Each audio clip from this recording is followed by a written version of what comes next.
والصلاة والسلام على أشرف الأنبياء والمرسلين سيدنا محمد وعلى آله وأصحابه أجمعين.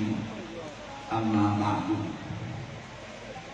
Para kiai semuanya yang tidak saya sebutkan satu persatu, yang mewakili pengurus besar Nahdlatul Ulama, para penyanyi juga saya tidak sebutkan satu persatu, tapi tidak mengurangi penghormatan saya kepada semuanya. Panitia khususnya Mas Helmi yang sibuk-sibuk ini, alhamdulillah, puji dan syukur kita panjatkan kehadirat Allah Subhanahu wa Ta'ala, di mana berkat rahmat, taufik, hidayah dan inayahnya juga kita semua pada hari ini dapat hadir dalam acara haul yang ke-36 dari almarhum Bapak Kiai Haji Ali Maksum dan keluarga besar rakyat pada khususnya. Mudah-mudahan kehadiran kita di sini dicatat sebagai amal baik kita di sisi Allah Subhanahu wa Ta'ala, dan sebagai bukti bahwa antara kita yang masih mendapatkan kehidupan di dunia ini dengan yang sudah pindah ke alam barzakh masih tetap ada komunikasi yang intens antara kita semua. Almarhum yang tadi sudah diceritakan oleh Gus Yahya tadi panjang lebar. Kalau saya mungkin ketemunya baru sebentar ketika Muktamar NU yang ke-28, karena saya baru kembali dari Makkah Al-Mukarramah. Saya langsung dipanggil oleh PBNU untuk menjadi ketua Bahsul Masail, yang pada waktu itu membahas banyak masalah-masalah aktual yang ada dalam kehidupan kita di tanah air tercinta.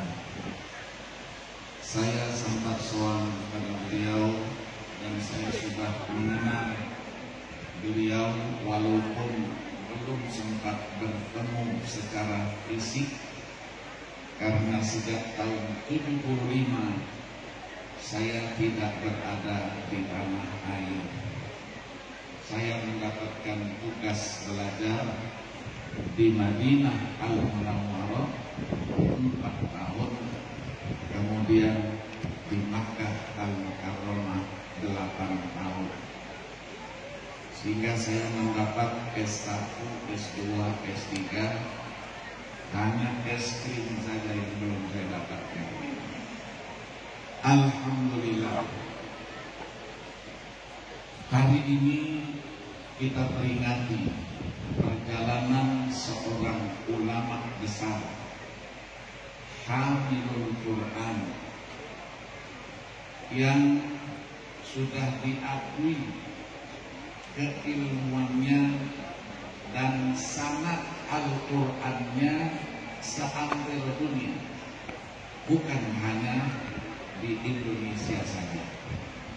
Karena kita sudah mengadakan musabaqah tilawatil Quran nasional yang ke-30 kali, seleksi tilawatil Quran yang sekian kali. Tapi yang saya rasakan, musabaqah berlalu tidak pernah diangkat siapa tokoh-tokoh di balik kesuksesan pengajaran Al-Quran di berbagai provinsi. Maka sejak musabaqah tilawatul Quran nasional di Banjarmasin, kita mulai bergerak untuk mencari tahu tokoh-tokoh sekaligus dengan sanadnya. Dari siapa mereka belajar? Dan kemudian kemana saja diajarkan ilmu itu, sehingga muncullah sanad Al-Quran yang kita sebut dengan Nusantara.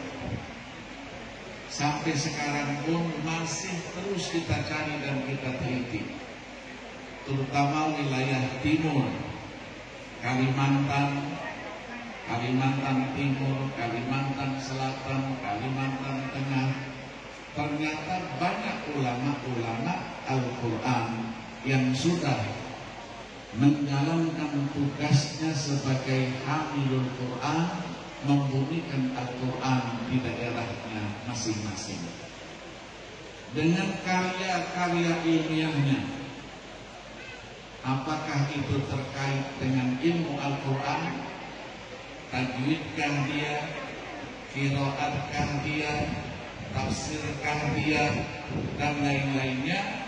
Alhamdulillah kita sudah kumpulkan, dan naskah-naskah yang masih dalam tulis tangan yang kurang jelas kita tulis ulang kembali dan kita cetak dan kita akan sebarluaskan. Kenapa? Karena kita harus muliakan Ahlul Quran itu. Orang yang membaca Al-Quran, yang menghafal Al-Quran, yang mencari tahu dengan seluruh kemampuannya isi kandungan Al-Quran dan semua yang terkait dengan Al-Quran, ini adalah orang-orang yang dekat dengan Allah Subhanahu wa Ta'ala. Bagaimana tidak setiap saat membaca Al-Quran? Membaca Al-Quran berarti menjalin komunikasi dengan penciptanya, Allah Subhanahu wa Ta'ala. Maka Nabi tegaskan, man arada ayyakallama ma'allah falyaqra'il Quran. Siapa yang mau berkomunikasi dengan Allah, baca Al-Quran. Maka Al-Quran mudah untuk dibaca, untuk dipelajari, karena Al-Quran adalah mukjizat. Abdullah Darros dalam karyanya buku kecil tapi isinya luar biasa, An-Naba'ul Azim, beliau ceritakan Al-Quran itu mukjizatun khalidah wa aqa'uhu mutajaddidun, mukjizat yang kekal dan abadi sampai nanti, tapi penyajiannya tetap aktual. Nah, penyajiannya yang tetap aktual inilah menjadikan kita pencinta Al-Quran ini untuk mencari tahu apa yang dimaksudkan dengan penyajian aktual itu. Menjadikan Al-Quran yang diturunkan lebih dari 14 abad setengah yang lalu itu pesan-pesannya masih tetap aktual sampai sekarang, nanti akan datang sampai dengan hari kiamat. Karena semua permasalahan umat, apapun, masalah keduniaan, masalah sains dan teknologi, semuanya ada. Tapi yang harus kita ingat, Al-Quran bukan kitab ilmu pengetahuan. Karena kalau kitab ilmu pengetahuan didasari oleh nazariyah, teori-teori. Ilmu pengetahuan didasari oleh eksperimen-eksperimen, at-tajarub al-ilmiyah. Teori dan eksperimen itu senantiasa berubah. Setiap saat berubah sesuai dengan perkembangan zaman. Kalau Al-Quran dikatakan kitab ilmu pengetahuan, berarti Al-Quran itu berubah. Hadis dia bukan hadis.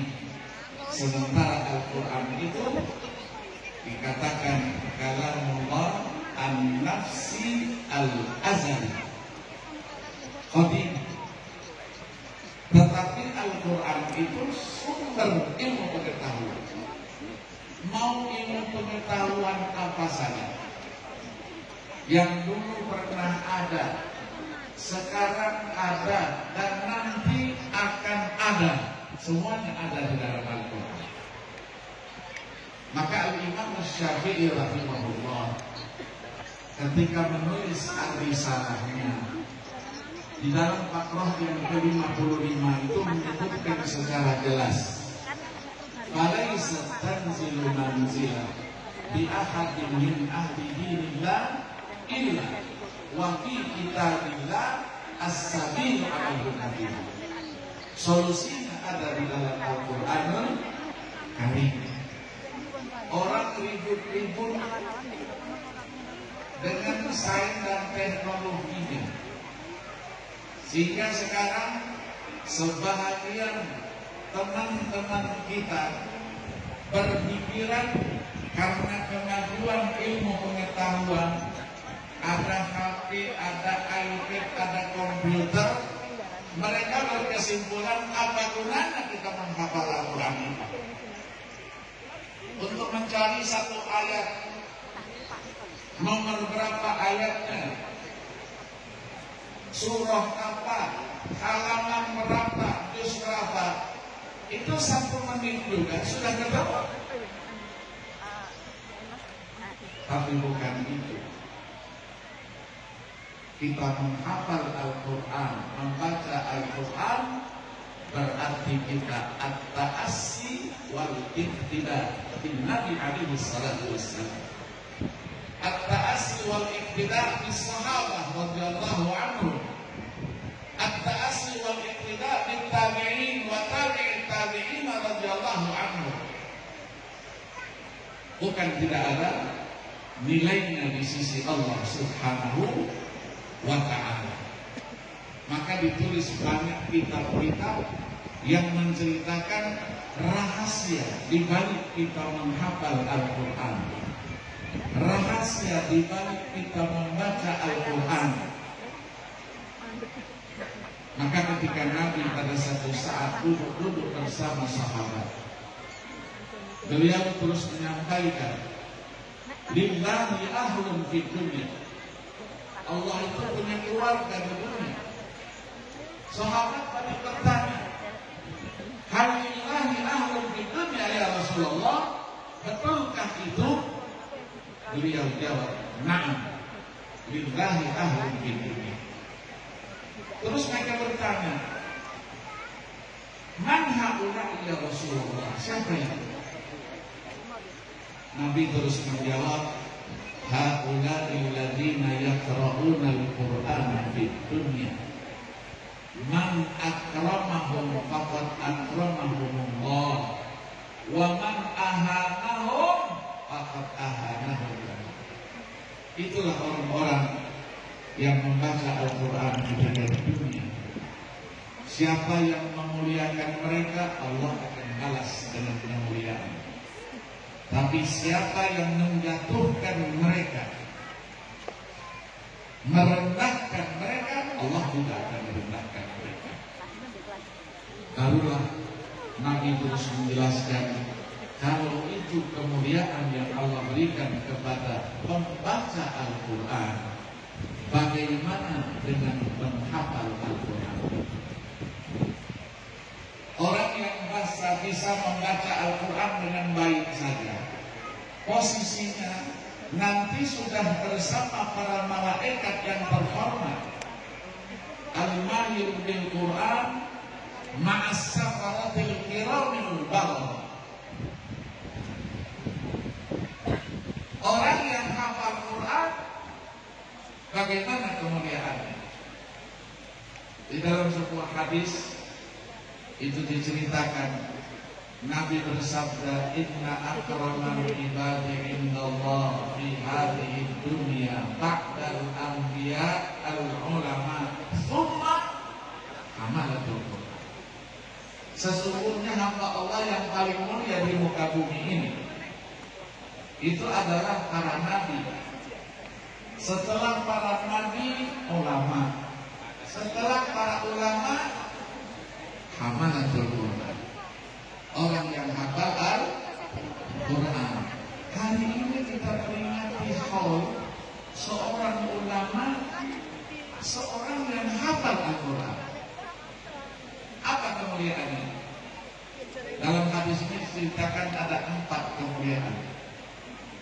Yakhrujuna minad dunya kama yakhrujul anbiya. Dijamin husnul khatimah. Doanya selalu kita baca, ya Allah biha, ya Allah biha, ya Allah bihusnil. Orang yang hafal Al-Quran insya Allah husnul khatimah. Yang kedua, yakhrujuna minal yuhsyaruna ma'al anbiya. Nanti dibangkitkan sudah bergerombol bersama-sama dengan para nabi-nabi. Kalau sudah bersama nabi-nabi, perginya kira-kira kemana? Pastilah ke surga.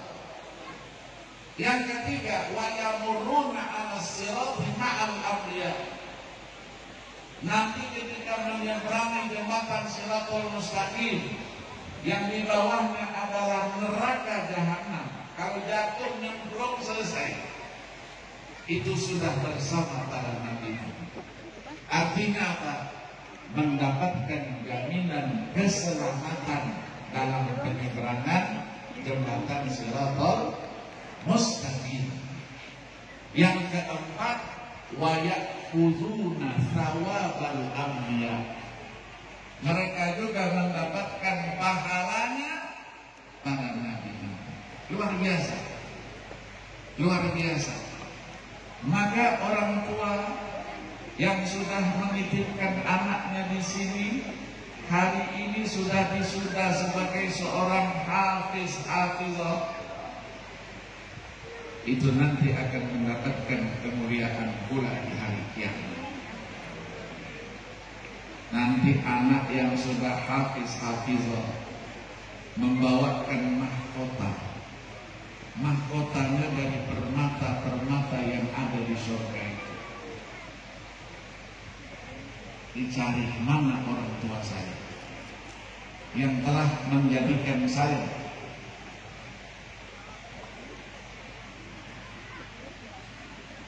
sebagai seorang hafizah untuk dipakaikan mahkota itu. Luar biasa. Nanti tingkatan kita juga di surga setinggi sampai di mana kita membaca. Di samping Allah Subhanahu wa ta'ala berikan satu keistimewaan yang tadi diceritakan. Orang yang hafal Al-Quran itu pasti quwwatul dhakirah. IQ-nya di atas rata. Pasti pintar. Di kelasnya pasti unggul. Ujian pasti nomor 1. Ini sudah terbukti. Sudah terbukti. Maka berkat perjuangan kita menjadi provokator Al-Quran ini, kalau di wilayahnya Kementerian Agama nggak asing. Saya yang ubah dulu dari IAIN menjadi UIN dengan segala kelebihannya, karena di situ pasti banyak yang masuk sudah hafal Al-Quranul Karim. Tapi yang perguruan tinggi biasa, ketika kita musabaqah perguruan tinggi di Malang, ya waktu itu masih teman kita yang menjadi menterinya, saya bilang, apa yang harus Bapak tinggalkan? Nanti jabatan selesai. Beliau tanya, apa Pak Yai?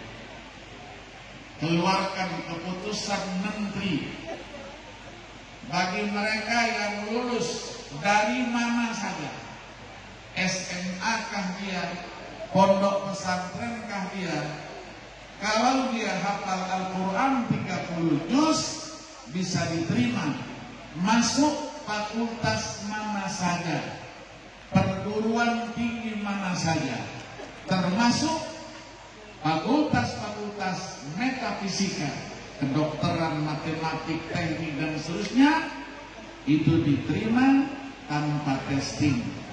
Boleh milih jurusan mana dan langsung dikasih beasiswa. Alhamdulillah, saudara. Jadi kalau bapak-bapak dan ibu-ibu yang sudah hafal Quran, mau kuliah, mau perguruan tinggi mana saja, masuk, diterima tanpa testing, undangan langsung. Apalagi di UIN, IAIN, itu memang milik kita. Begitu wisuda nanti, wisuda, apakah di UIN atau di Universitas Negeri, begitu disebutkan wisudawan terbaik, IP-nya rata-rata 4, ada yang 4 kurang sedikit, cari tahu, pasti itu hafal Quran. Hafizah di perguruan tinggi umum, jangan di UIN, kalau di UIN sudah jelas. Kedokteran, lulus sebagai wisudawati terbaik, pasti hafal Al-Quran 30 juz. Jadi IQ-nya pasti di atas rata-rata. Quwwatul dzakir. Yang kedua, bahasa Arabnya pasti lebih bagus. Kenapa? Setiap hari membaca Al-Quran dengan bahasa Arab. Yang ketiga, pasti mempunyai ar-rahatun nafsiyah, ketenangan jiwa.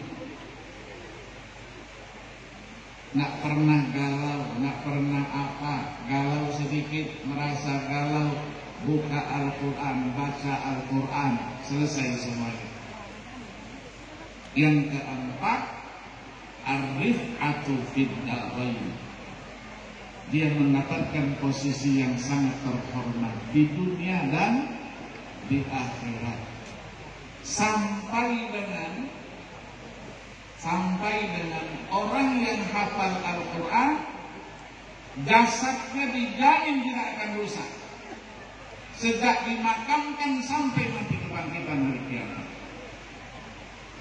Banyak kita dengar di kampung-kampung itu dongeng aja itu supaya nyenang-nyenangin orang hafal Quran. Bukan, itu hadis Nabi. Nabi bersabda, "Idza mata hamilul Quran, auhallahu ilal ardi alla ta'kuli lahmu." Kalau ada yang meninggal, Allah terus perintahkan kepada tanah, "Hei tanah, jangan kau makan dagingnya." Tanah pun terus menjawab, "Faqala kaifa akulu lahmahu wa kalamuka fi jawfihi." Bagaimana, kata tanah, aku akan memakan dagingnya sementara di dalam dadanya ada Al-Quranul Karim. Itu kemuliaan yang Allah berikan. Maka membaca Al-Quran tidak sama dengan membaca yang lain. Man qara'a harfan min kitabillah falahu hasanah wal hasanah bi asyri amsalihha. Dalam satu riwayat ila 700 dhifin. Satu huruf dibaca satu kebajikan, dilipat gandakan 10, 100 sampai 700. Bagaimana kalau kita setiap hari membaca 1 juz? Berapa huruf yang bisa kita baca? Berapa? Cari hati yang paling canggih. Nggak bisa kita menghitung. Terlalu banyak yang Allah berikan kepada kita. Maka dari itulah Nabi katakan dalam sabdanya itu, la aqulu alif lam mim harfun wa innamal alifu harfun wal lamu harfun wal mimu harfun. Aku nggak mengatakan alif lamnya itu satu huruf, tapi alifnya satu, lamnya satu, mimnya satu. Likul harfin hasanah dan seterusnya. Setiap satu huruf tetapi karena kebaikan tidak begitu semudahnya kita lakukan. Kita digoda tadi itu, mal farqu bainal jinni wasyaitani wal iblis, tadi itu. Pagi-pagi subuh sudah buka Al-Quran, ternyata ada ring hati. Hati dibuka, pegang HP setengah jam hilang. Quran tadi mau dibuka tutup lagi, dibisikin sama yang tadi itu. Malam saja belum hilang, masih gelap. Nanti tunggu terang dulu. Kalau sudah terang baru baca Al-Quran. Sudah terang dibisikin lagi, sekarang baru jam berapa? Nanti siangan sedikit baca Al-Quran, kalah lagi. Satu hari akhirnya tidak membaca Al-Quranul Karim. Padahal Al-Quran itu adalah bahagian dari kehidupan kita.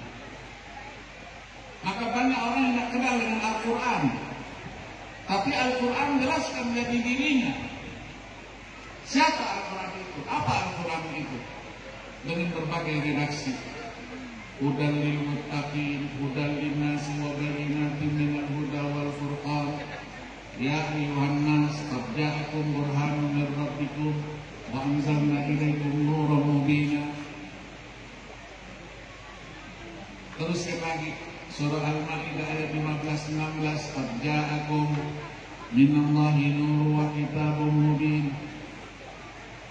Terus dalam surah Yunus, ya ayyuhan nas qad ja'atkum mau'izatun min rabbikum wa shifaa'un lima fi suduri wa hudan wa rahmatun lil mu'minin. Inna hadzal qur'ana yahdi lillati hiya aqwam wa yubashshirul mu'minina alladziina ya'maluna as-salihati anna lahum ajran kabira wa nunazzilu minal qur'ani ma huwa shifaa'un wa rahmatun lil mu'minin wa la yazidu adh-dhalimina illa khasara. Kalau kita baca ayat-ayat yang terkait dengan jati diri Al-Quran, ceramah kita tidak selesai-selesai. Padahal saya dipesan oleh panitia, nanti kita istirahat sejenak jam 2, kita makan, sholat, nanti kembali lagi dengan tausiah ini. Selesai insya Allah menjelang asar. Amin. Amin. Yang amin semuanya tidak ikhlas. Itulah kehebatan Al-Quranul Karim. Tadi juga sudah khataman zikir, tahlil, tasbih, tahlil, tahmid dikirimkan kepada almarhum dan semua guru-guru kita. Itu sebagai bukti bahwa antara kita masih tetap menjalin komunikasi dengan guru-guru kita. Mereka lah yang berjasa. Kita bisa begini ini karena berkat guru kita, berkat orang tua kita. Tadi disebut oleh Gus Yahya apa? Berkah. Berkah itu tidak bisa diilmiahkan. Ada nilai tersendiri. Maka dari itulah ketika Sayyidina Ali karramallahu wajhah ditanya, apa tafsirnya ayat 42 dari surah Az-Zumar, Allahu yatawaffal anfusa hina mautiha wallati lam tamut fi manamiha fayumsiku allati qada 'alaiha al-maut wa yursilul ukhra ila ajalin musamma inna fi dzalika laayatin liqaumin yatafakkarun. Ayat ini kata anak-anak milenial sekarang beda-beda tipis, membandingkan antara orang yang mati dengan orang yang tidur. Orang yang mati itu tidur juga, tapi bangun kembali. Orang yang tidur itu mati juga, mati juga, mati. Maka kedua-duanya tidur itu nikmat bukan? Nikmat. Mati? Mati? Menyakitkan. Mati itu juga nikmat. Maka orang yang beriman ketika dicabut nyawanya, inna ruha idza qubida tabi'ahu basar. Hadis sahih riwayat Imam Muslim. Ruh ketika dicabut, mata mengikuti kepergian ruh itu. Apa maksudnya? Al-Imam An-Nawawi Yahya bin Syaraf Muhyiddin An-Nawawi Ad-Dimashqi, seorang ulama besar yang wafat 676 Hijriah, ketika mensyarahkan kitab Sahih Muslim itu, beliau katakan orang yang beriman mengikuti kepergian ruh itu untuk apa? Diperlihatkan oleh Allah Subhanahu wa Ta'ala singgasana, istana untuk nanti dihuni ketika mendapatkan kehidupan di akhirat. Maka kata Nabi, takhluquna lil baqa wa lam tukhlaqu lil fana. Kamu itu diciptakan untuk kekal, bukan diciptakan untuk binasa. Maka perpindahan saja antara alam dunia dengan alam. Maka Sayyidina Ali ketika ditanya, beliau katakan di dalam penjelasannya itu, arwahul amwat wal ahya taltaqi fi manamiha fatata'arafu ma sya'allahu laha. Ruh orang yang meninggal dengan ruh yang masih hidup itu bertemu di waktu tidur, mimpi. Terjadi komunikasi, fatata'araf, ada ta'aruf di situ. Lama sebentarnya, masya Allahu laha, Allah yang ngatur. Kita bisa duduk dengan orang tua kita lama, ya, bercanda, senyum. Kadang-kadang sebentar kita baru kirim Fatihah Yasin, malamnya orang tua lewat, nggak ada dia senyum, senang dia mendapatkan kiriman, ya, mendapatkan kiriman. Kalau sudah selesai, fayumsiku arwahal amwat wa yursilu arwahal ahya'i ila ajsadi. Sudah selesai, Allah tahan ruh yang sudah meninggal, Allah kirimkan kembali ruh yang masih hidup itu ke dalam jasadnya masing-masing. Itu yang mimpi, ya, apalagi dengan Rasulullah Sallallahu Alaihi Wasallam. Kita bisa berjumpa dengan Rasulullah itu yaqadatan, bukan mimpi. Ya, maka ditulis oleh Imam Syafi'i menulis satu buku, Al-Kawakibuz Zahirah fi Ijtima'il Awliya yaqadatan bi sayyidid dunya wal akhirah. Itulah yang kita baca salawat-salawat Syama'il yang dituliskan. Maka semua yang menjelaskan kepribadian Nabi tidak ada yang sifatnya dongeng, katanya, menurut ceritanya, konon kabarnya, tidak ada. Semuanya dengan apa? Dengan hadis-hadis sanad yang bisa kita pertanggungjawabkan secara ilmiah. Maka ketika kita belajar hadis, tidak bisa kita pisahkan, kita belajar juga as-siratun nabawiyah. Itulah yang dipelopori oleh siapa? Oleh Ibnu Ishaq yang wafat 153 Hijriah. Dilanjutkan oleh Abdul Malik bin Hisham 213 Hijriah, 4 jilid. Imam At-Tirmizi menulisnya sendiri Asy-Syama'ilul Muhammadiyah. Al-Baghawi nulis juga 2 jilid besar, Al-Anwar fi Syama'ilin Nabiyil Mukhtar, Ibnu Katsir dan seterusnya. Ini sebagai bukti bahwa semua cerita itu bisa dipertanggungjawabkan secara ilmiah. Maka tidur nikmat, mati juga nikmat. Maka kalau ada saudara-saudaranya yang sedang mendengarkan ceramah tidur dia, jangan dibangunin. Dia sedang mendapatkan nikmat. Yang tertawa ini pengalaman dia. Akhirnya tidur. Tapi itulah, karena tidur itu nikmat.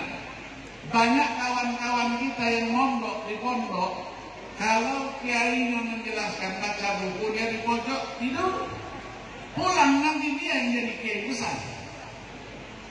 Dia yang menjadi kiai terkenal. Yang rajin di depan kiai biasa-biasa saja. Ya, itulah namanya tidur yang membawa berkah. Ya, tidur yang membawa berkah. Maka kematian juga berkah. Maka orang banyak bertanya, kematian itu disebut dalam Al-Quran itu macam-macam. Ada ajal, ada al-maut, ada al-wafat. Kenapa berbeda-beda? Karena kondisi yang merasakan itu juga berbeda deh. Ada orang biasa, ada ulama, ada aulia. Ketika Allah ingin cabut nyawa seseorang melalui malaikat Israil, semuanya adalah ilmunya Allah. Apakah ilmunya Allah itu tidak diberikan kepada hamba-hambanya yang dicintainya, yang disebut dengan para aulia itu? Allah punya kuasa. Maka banyak para waliullah, kiai-kiai kita mau meninggal, dia tahu dulu kapan dia mau meninggal. Cerita sama istrinya sudahlah, katanya sedang sakit, cerita-cerita begitu. Tahu-tahu meninggal betul. Nah, tapi baru cerita dia, sudah selesai baru tahu. Ya, ada kiai di Mekah sudah menderita sakitnya sudah lama, dan penyakitnya ketika di ronsen nggak ketemu, karena ronsennya masih ronsen hitam putih itu. Saya berapa kali bawanya ke rumah sakit.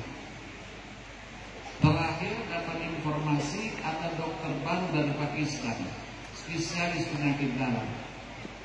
Coba saya bawa ke situ, dinasihati oleh dia, bawa ini ke Jeddah, karena di Jeddah ada Mustasfa Al-Harasul Watani, angkatan bersenjata itu, yang waktu itu dipimpin oleh Abdullah bin Abdul Aziz, Raja Saudi. Dibawa ke sana, ronsen, ketemu penyakitnya ternyata tumor. Tumornya sudah besar, ada setengah kiloan itu di sebelah livernya.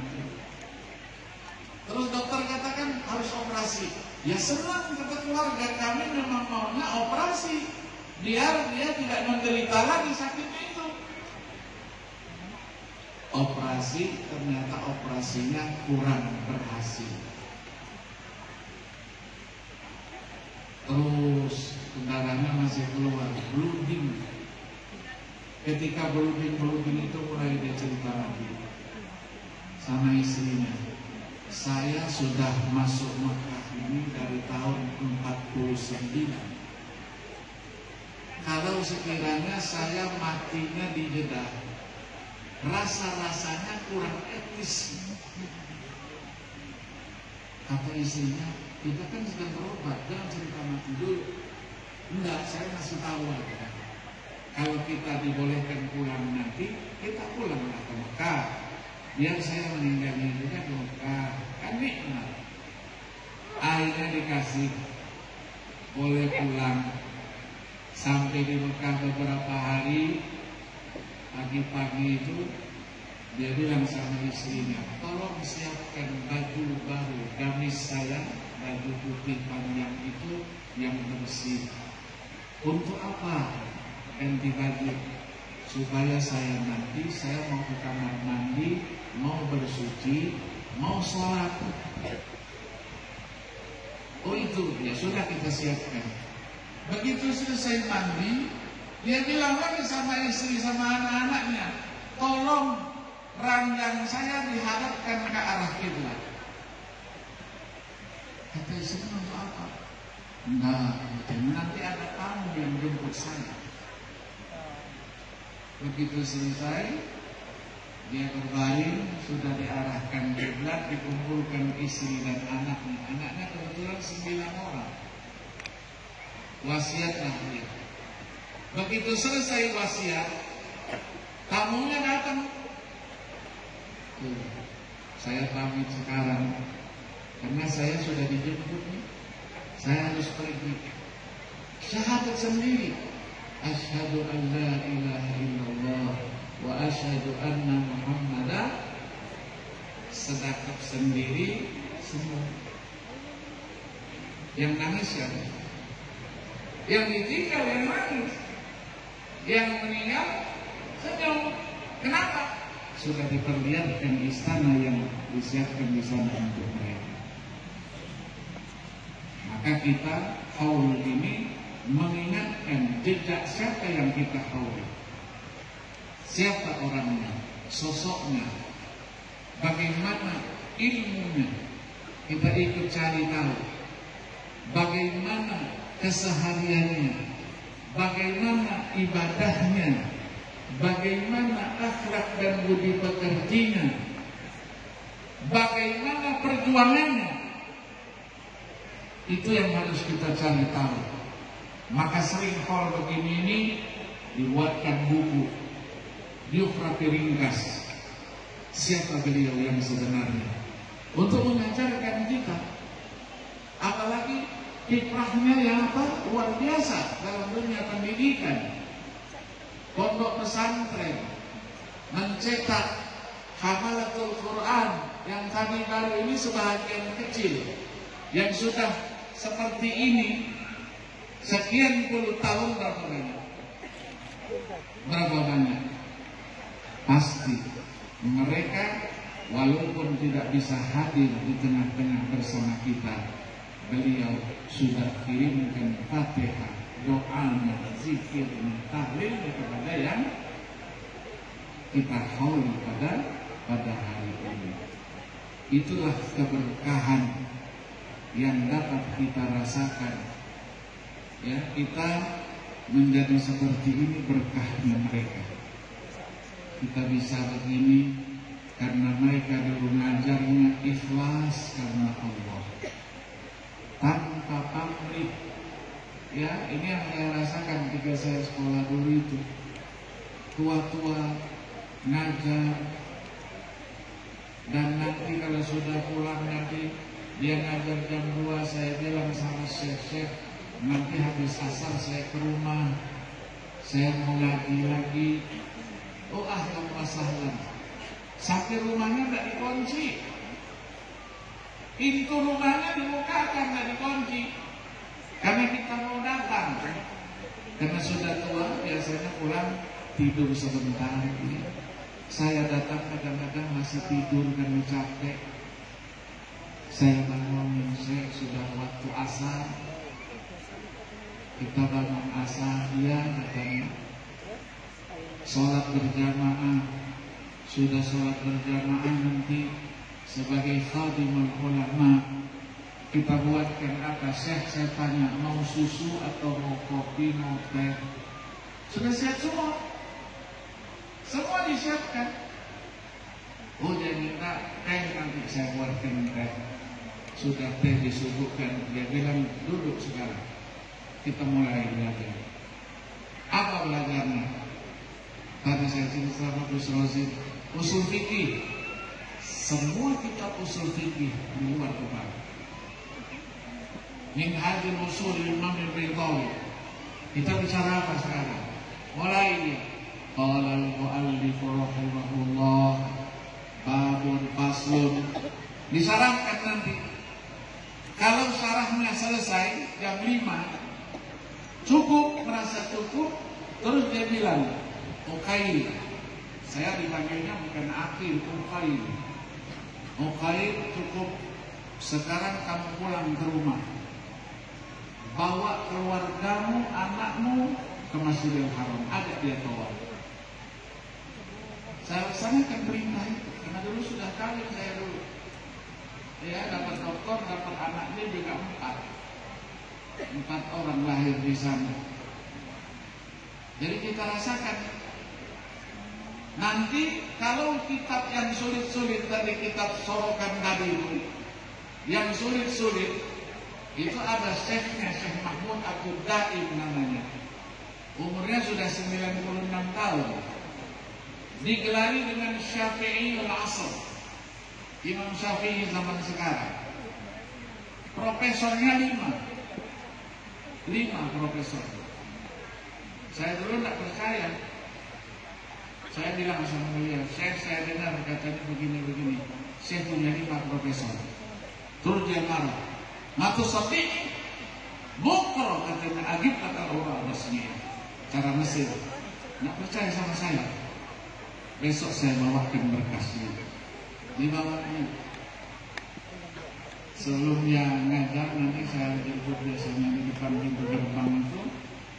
Ini yang profesor tafsir, ini profesor hadis, ini fikih, ini usul fikih, ini al-lughatul arabiyyah.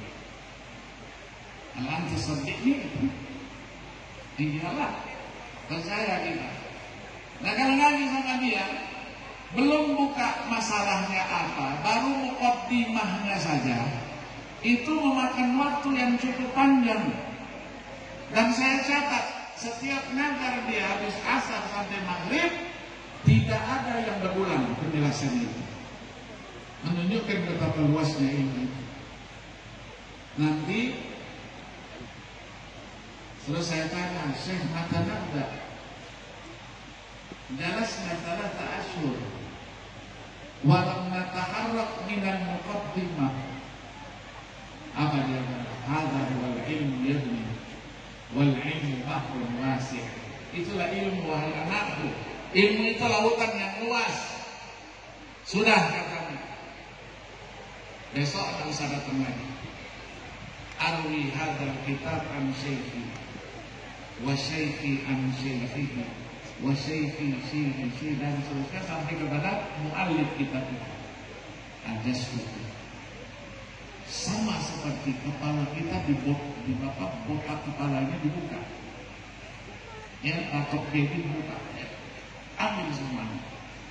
Dikasihkan semuanya ilmu yang dia miliki.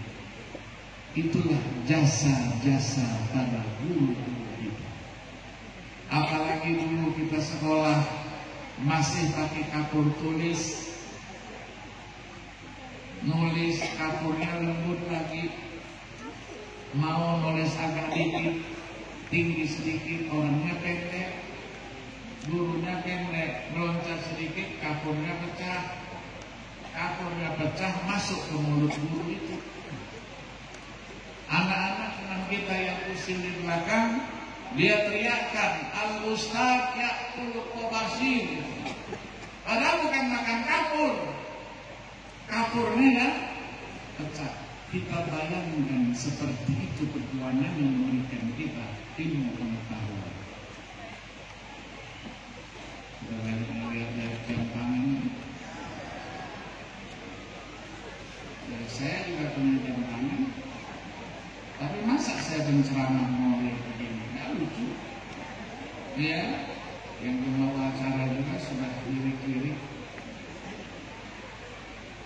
Tapi karena nama saya Akil, Akil itu artinya banyak akal. Kata orang Arab, ya, Iblis, al-Aqil yakfihi isyar. Orang yang banyak akalnya cukup dengan isyarat saja. Jadi tidak perlu ada surat cinta 10 menit lagi, ya, apalagi semuanya sudah selesai, ya, dan kita belum makan juga.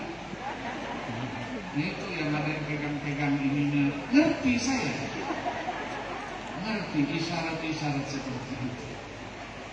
Mudah-mudahan silaturahmi kita ini memberikan keberkahan, keutamaan, bahwa kita terus berjuang. Dan setiap mau tidur jangan lupa siapa yang pernah berjasa kepada kita, memberikan ilmunya, pendidikannya, pesan-pesannya. Baca Fatihah, sebut namanya satu-satu. Nanti pada saatnya, oh saya kangen dengan almarhum, kangen saya, tolong temukan saya ya Allah. Tawassul. Ini semua ilmu, semua ini ahli-ahli tawassul semua, betul? Betul. Sekali tawassul kabul. Malam itu juga kita bisa berjumpa. Kita doakan semoga mereka yang sudah mendahului kita itu ditempatkan di tempat yang layak di sisi Allah, diampunkan dosa dan kesalahannya, dicatat semua amal ibadahnya. Nanti kita berjumpa bersama-sama mereka di akhirat. Amin ya Rabbal Alamin. Ini mungkin yang dapat saya sampaikan.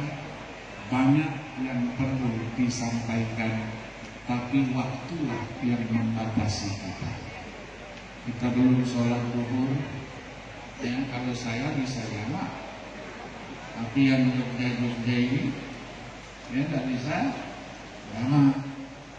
Mudah-mudahan kita dipanjangkan oleh Allah umur kita, tetap sehat walafiat, karena ahlul Quran, ahlul Quran sifat. Kalau kita membaca Al-Quran, takrir Al-Quran setiap saat, insya Allah kita tetap sehat walafiat. Amin ya Rabbal Alamin. Yang ibu-ibu tidak perlu pakai make-up tuh. Ada yang pakai bedak belum berangkat 2 kilo, lipstick 5. Tapi kalau ahli Quran cukup baca Quran saja. Berapa ayat, 1 juz, 2 juz takrir, ya, karena para hamalatul Quran saya dibesarkan oleh guru-guru saya. Jika saya menghafal Quran dulu, kalau sudah hafal tidak boleh kurang 1 hari 5 juz. Kalau kurang dari 5 juz sampai dia katakan berdosa. Nah, masa berdosa sih? Dia berdosa. Maksudnya hafalan itu harus betul-betul mutqin. Mutqin. Kalau komputer begitu hebat, akal kita yang diberikan oleh Allah lebih hebat daripada komputer itu. Sekian yang dapat saya sampaikan. Mohon maaf atas segala kekurangannya. Wallahul muwaffiq ila aqwamit thoriq. Wassalamualaikum warahmatullahi wabarakatuh.